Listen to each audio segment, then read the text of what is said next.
Hi friends, मी मधुरा. अवधूतचा नवा cinema एक तारा, स्वप्नीलच्या गोविंदाची धमाल, मेकिंग ऑफ सत्याग्रह ह्या आणि अशाच काही खास बातम्या आम्ही तुमच्यासाठी घेऊन आले आमच्या एंटरटेनमेंट शो मधून. सो सुरुवात करूया आजच्या स्पॉटलाइटला.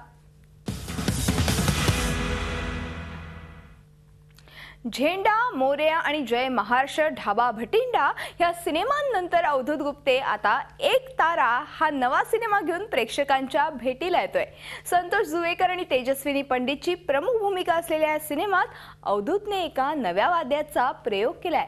आता हा प्रयोग नेमका काय आहे, सिनेमाची कथा काय आहे, हे जाणून घेऊया खुद्द अवधूत गुप्ते आणि तेजस्विनी पंडित कडूनच. अवधूत गुप्ते नवीन सिनेमा घेऊन येतोय आणि स्वतः अवधूत गुप्ते आणि त्याची हिरोईन तेजस्विनी पंडित आहे आपल्यासोबत. खूप खूप स्वागत आहे. धन्यवाद. एक तारा म्हणजे संगीताची मेजवानी दिसते, नवनवीन वाद्य याच्यात काय काय ऐकायला मिळतं जसं की आम्ही आता पाहिलं. सिनेमाबद्दल काय सांगशील थोडक्यात? हा माझा चौथा सिनेमा आहे दिग्दर्शक म्हणून. झेंडा, मोरया आणि भटिंडा, जय महाराष्ट्र ढाबा भटिंडा नंतर हा चौथा आहे. पण फक्त दिग्दर्शक म्हणून पहिलाच आहे, कारण रईस लष्करिया प्रोडक्शनचा हा चित्रपट आहे. निर्माते आहेत रईस लष्करिया. आणि आज आम्ही ह्याचा पहिलं पोस्टर लोकांसमोर आणलं आणि ह्याचं लुक लोकांना दाखवला. कास्ट काय आहे, कोण ह्याच्यामध्ये काम करणार त्याबद्दल माहिती दिली. संतोष जुवेकर, उर्मिला निंबाळकर, तेजस्विनी पंडित, सागर कारंडे अशी प्रमुख पात्रं आहेत. आणि ह्या चित्रपटाच्या निमित्ताने एक नवीन इन्स्ट्रुमेंट आम्ही शोधलं, जे म्हणजे फ्युजन आहे गिटार आणि एकतारा ह्याचं. त्याला आम्ही गोड नाव दिले, ते नाव म्हणजे गितारा. तर त्या गिताराचं आज इथे लॉन्चिंग झालं आणि नरेंद्र साळसकरांनी त्याचं वादन केलं.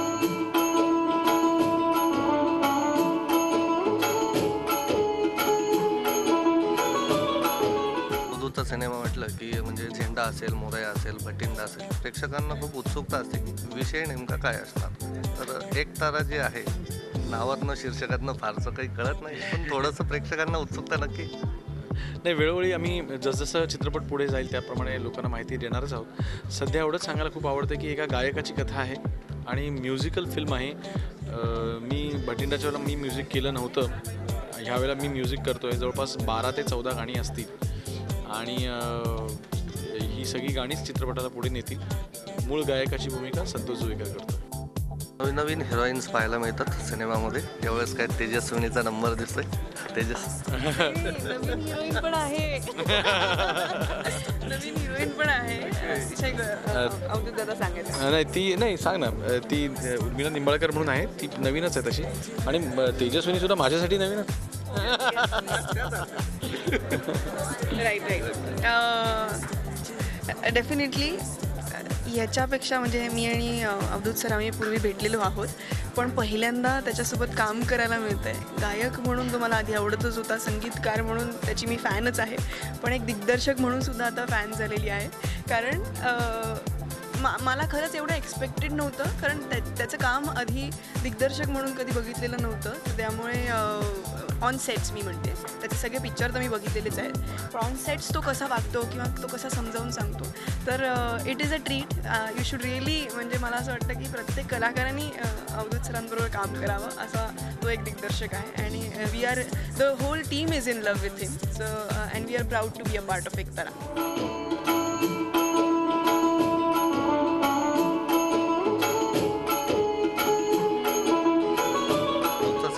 गाण्यांची खूप मेजवानी दिसते, खूप सगळी. त्याच्याबद्दल डेफिनेटली ह्याच्यामध्ये 10 ते 12 गाणी आहेत. आणि आता बाकी पिक्चरला तर मगाशी अवधूत दादा म्हणाला की तो नाही करू शकला म्युझिक, पण आता या चित्रपटासाठी तो म्युझिक करतो. ही आमची जमेची बाजू आहे. ही अगदी आमची 100% जमेची बाजू आहे. आणि एक गाणं तिच्यावरही चित्रित होणार आहे. हो, एक गाणं माझ्यावरही चित्रित आहे. आणि त्याच्या व्यतिरिक्त अख्खी फिल्म, मला असं वाटतं फिल्मचा हिरोज एक तारासुद्धा आहे आणि संगीतसुद्धा आहे. म्हणजे संतोष जुवेकर तर आहेच, जो एक तारा आहे, जो ही इज अ स्टार, त्याच्या बाबतीत आहेतच, पण त्याच्यासोबत संगीतसुद्धा हे या चित्रपटाचं हिरोइझम आहे.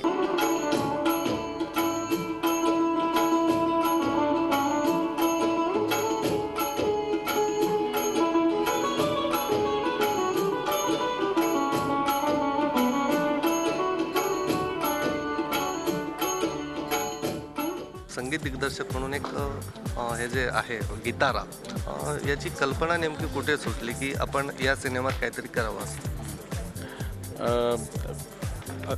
वेगवेगळ्या प्रकारे सांगता येईल. म्हणजे बरेच दिवसांमध्ये माझा अल्बम नव्हता मी केला, अशी एक वेगळी सुरुवात केली. तर स्वतःचा अल्बम करावासा वाटला आणि फोक लोकसंगीत महाराष्ट्राचं आहे ते कंटेम्पररी फॉर्ममध्ये परत लोकांसमोर प्रेझेंट करावंसं वाटलं.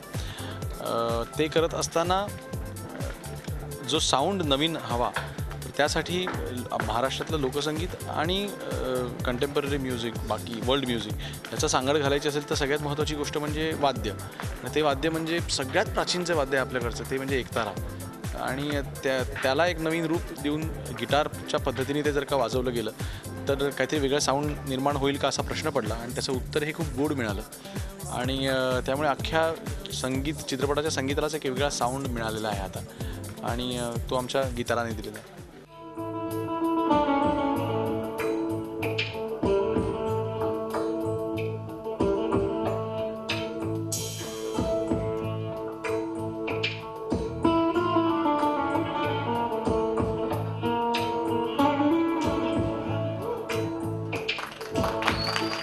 संतोष जुवेकर हा तुझा काय आवडता कलाकार आहे अर्थातच.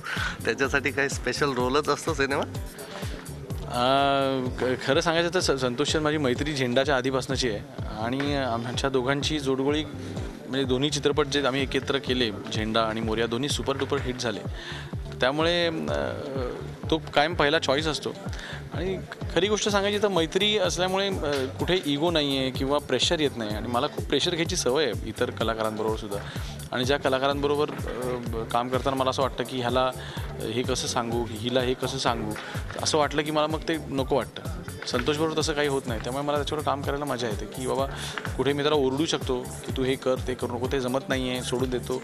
मी त्याच्यावर रुसतो, तो माझ्यावर रुसतो, तो हट्ट करतो. त्यांनी गंमत म्हणजे हा चित्रपटच त्याचा हट्ट आहे की ज्यांनी 2 झेंडा मोर्यामध्ये म्हटलं मला हिरोईन नाही, आणि आता ह्या चित्रपटात 2 हिरोईन घे, 2 तसं म्हटलं मला गाणं नाही, त्याला गाणं नव्हतं. तर म्हटलं गाणं घे, गाणं 10-12 गाणी घे, का किती गातोस तेवढं. तेजस्विनी, एक टपोरी कॅरेक्टर आतापर्यंत आपण संतोषचं पाहिलेलं आहे अवधूतच्या सिनेमामध्ये. त्याचं कॅरेक्टर त्याच्याकडे बघताना असं एक साधारणतः इम्प्रेशन होतं की हा एकदम गल्लीतला मांडवातला कार्यकर्ता वगैरे, त्याला ते शोभून दिसतं. यावेळेस तुझं ट्युनिंग कसं जमलं, कशी मजा तुम्ही एक्सपिरियन्स करता? नाही, संतोषचं मी काम बघत आली आहे, मी त्याला फॉलो करत आली आहे. मला तो ॲक्टर म्हणून पहिल्यापासूनच खूप आवडतो. आणि आमचं असं मध्यंतरी असं बोलणंसुद्धा झालं होतं की यार एकट्टा काम करते यार, असं झालं सुद्धा होतं. आणि फायनली हा योग आला एकताराच्या निमित्ताने. मला असं वाटतं की त्याला त्याचा सिरियसनेस किंवा त्याचं डेडिकेशन बघण्यासाठी सेटवरती हजर राहायला हवं. कारण आम्ही जेव्हा एखादा पर्टिक्युलर सीन करतो तर त्याच्या या फिल्ममध्ये जवळजवळ एक 4-5 शेड्स आहेत. तर त्या प्रत्येक शेडमध्ये घुसण्यासाठी तो आमची जर का भंकस चालू असेल शॉटच्या आधी तर तो ना कम्प्लीट असा त्याच्या ह्याच्यामध्ये घुसलेला असतो, त्या कॅरेक्टरमध्ये घुसलेला असतो. तर मला एक कलाकार म्हणून हे बघायला खूप आवडतं की आम्ही बेसिकली या पोस्टरवरनंच तुम्हाला साधारण कळत असेल की ह्याचा एक दुवा जो आहे मेन तर तो हा आहे. आणि we are just the supporters of the film. But तरीसुद्धा संतोषला मी खूप खूप शुभेच्छा देईन, कारण आय थिंक त्याच्या करिअरमधला हा माइलस्टोन ठरणारा चित्रपट असू शकतो. खूप खूप शुभेच्छा आणि ऑल द बेस्ट.